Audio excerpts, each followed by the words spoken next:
السلام علیکم سامعین کرام، میں ہوں منزہ خان اور آپ سن رہے ہیں مقبول بٹ شہید کا خط جی ایم مفتی کے نام۔ اس سے پہلے کہ میں خط شروع کروں، آپ کو اس کی سیاق و سباق سے آگاہ کرنا چاہوں گی۔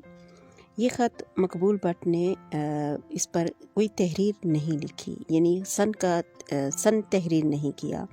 غالب گمان ہے کہ یہ خط 17 اگست 1959 کو لکھا ہوا ہے، کیونکہ اس وقت تک انہوں نے نہ تو یونیورسٹی میں داخلہ لیا تھا اور نہ ہی کوئی جاب شروع کی تھی۔ یہ ایک نجی نوعیت کا خط ہے جس میں انہوں نے اپنے درینہ دوست جی ایم مفتی سے بے تکلفانہ باتیں کی ہیں اور دوست کو اس کی شادی کے معاملات میں مشورے دیے ہیں۔ خط کے مندرجات سے واضح ہوتا ہے کہ مقبول بٹ ان دنوں پاکستان ایئر فورس یا آزاد کشمیر میں ملازمت کی تلاش میں تھے۔ انہوں نے اپنے دوست سے LLB میں داخلے کے سلسلے میں مشورہ بھی مانگا ہے۔ تو اب خط شروع کرتے ہیں۔ فرماتے ہیں بسم اللہ الرحمن الرحیم۔ پشاور 17 اگست۔ مکرمی مفتی صاحب، السلام علیکم۔ آپ کا ذیلی خط مسٹر بیگ کے خط کے ساتھ ہی مل گیا تھا اور چاہیے تو یہ تھا کہ ساتھ ہی جواب دیتا، مگر ایسا نہ کر سکا، محض اس لیے کہ چند مصروفیتیں اور قدرے تساہل کام کے آڑے آ ہی جاتا ہے، باقی حال اللہ جانے۔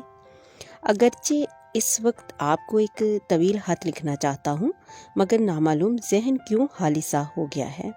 سوچتا ہوں کہ ایک مدت کے بعد لکھ رہا ہوں تو صرف چند سطور پر کیوں کر اکتفا کیا جائے، کیوں نہ ایک طویل داستان چھیڑوں جس سے مجھے بھی راحت محسوس ہو اور میرے دل کا بھی بوجھ ہلکا ہو جائے، مگر ایسا کیوں کر ممکن ہے، یہ بھی تو تم خود ہی جانتے ہو۔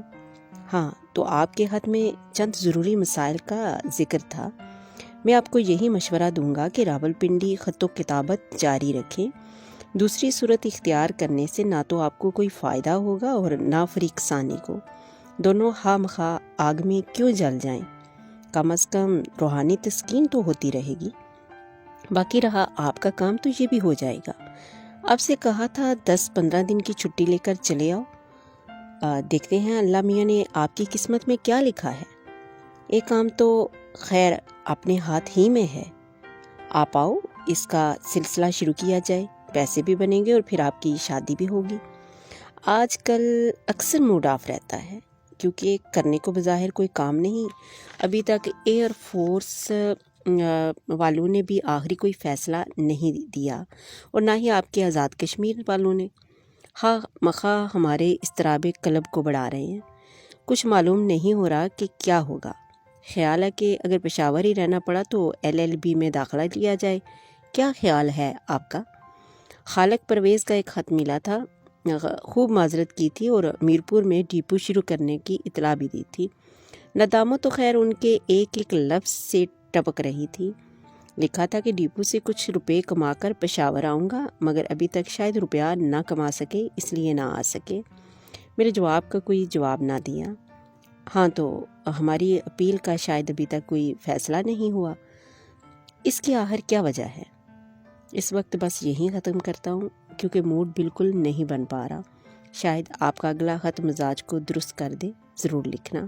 وفاکیش محمد مقبول بٹ۔ یہ تھا خط، ان کا پہلا خط پڑھا گیا ہے اور اس کے بعد انشاءاللہ ویڈیو کی شکل میں تمام خطوط پڑھ کے آپ کو پیش کروں گی۔ آپ میری لائیو ویڈیو بھی میرے ساتھ حاضر رہیں اور میری یہ ویڈیو اگر آپ کو پسند آئے تو انشاءاللہ میں اس کو کنٹینیو رکھوں گی۔